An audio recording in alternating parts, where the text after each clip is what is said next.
je viens à la question suivante, qui est est-ce que le point G existe ou est-ce que c'est un mythe? Et dans ce cas-là, où est-ce qu'il se situe, etc. Comment le stimuler?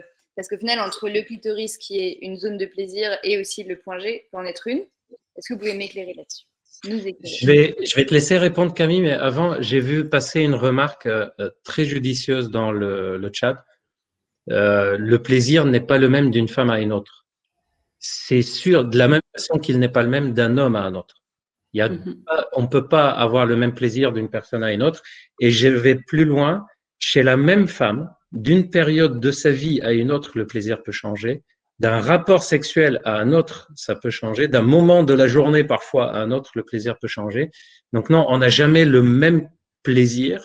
Et on n'a jamais, même une femme peut avoir un plaisir de façon différente et d'intensité différente d'une fois à une autre. Donc c'est effectivement très, très variable. Voilà, je voulais rebondir de ça. Je vais te laisser répondre, Camille, par rapport au point G. Ouais. On a souvent parlé du point G et maintenant on se rend compte que c'est plutôt une zone plutôt qu'un point. Donc si je reprends le clitoris, en fait, on situerait la zone G qui se situerait entre les piliers, entre la jonction des piliers du clitoris, donc ici, qui serait en fait la zone clito-urétro-vaginale. Donc en fait, ça serait plus une stimulation de plusieurs zones, donc celle de l'urètre, celle du vagin et celle du coup du clitoris. Et donc pour y arriver, moi je suis pas très focalisée sur le point G parce que du coup ça crée beaucoup de pression, je trouve, que ce soit du côté des hommes ou du côté des femmes pour y arriver.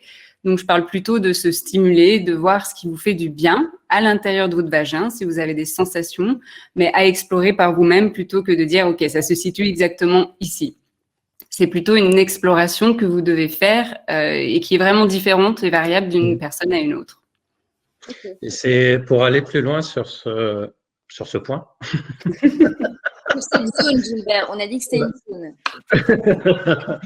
Pour aller plus loin, en fait, anatomiquement, vous pouvez demander à tous les chirurgiens gynécologues du monde, ils n'ont jamais vu un point G. C'est-à-dire, c'est pas quelque chose qui est anatomiquement visible.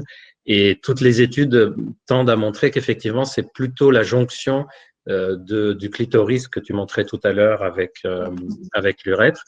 Et même ça, c'est une zone qui est sensible, qui peut donner du plaisir. Par exemple, on a des femmes qui disent que quand elles stimulent cette zone-là, c'est ce qui leur permet d'avoir du plaisir si on stimule en même temps leur clitoris à l'extérieur, le bout du clitoris externe.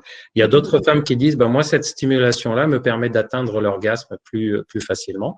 Et vous avez des femmes qui vont dire exactement l'inverse, qui disent, mais moi, si on commence à appuyer, à stimuler cette zone-là, c'est limite désagréable pour moi parce qu'il y a l'urètre, il y a la vessie qui est pas loin. Et il y a des femmes, c'est plutôt dérangeant pour elles. Elles vont préférer une stimulation où on n'appuie pas sur cette zone-là, mais plutôt des petits mouvements doux.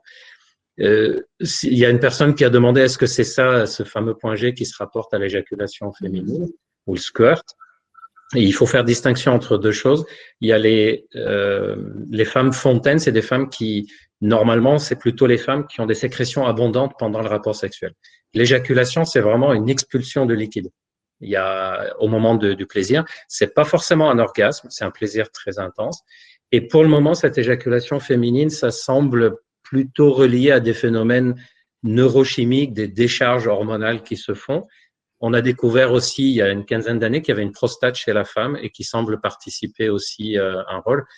Donc, en fait, ce qu'il faut retenir de tout ça, c'est qu'il n'y a pas un bouton précis sur lequel il faut appuyer. C'est toute une zone et on stimule et on voit que comment ça marche. Et je vais donner un parallèle chez les hommes parce que c'est un truc qui, vraiment, ça me tient à cœur. Vous voyez comment on dit souvent aux femmes quel serait leur orgasme meilleur et le clitoris et le vagin, etc. Et on va dire à une femme, est-ce que c'est normal qu'elle ait besoin de stimuler le vagin en même temps qu'on lui stimule le clitoris? Jamais vous entendrez un discours qui dit aux hommes, pendant que vous stimulez votre pénis, il faudrait que vous appuyiez à telle zone de votre testicule et il faudrait aussi que vous appuyiez, que vous caressez telle zone. On laisse faire chaque homme comme il a envie. Il y a des hommes, par exemple, qui préfèrent appuyer sur leurs testicules en même temps, d'autres qui préfèrent qu'on n'y touche pas, d'autres qui préfèrent appuyer à la base du pénis pour pouvoir jouir, d'autres qui préfèrent toucher juste le haut du pénis. Et on n'entend jamais parler du fait que, tiens, c'est comme ça et pas comme ça.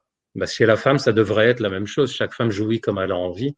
Et il n'y a pas de règle particulière, il faut juste se découvrir, comme disait Camille. Il y aurait du coup moins de pression en plus. Oui, et c'est plus simple parce qu'on ne suit pas une règle, on se découvre soi-même en fait.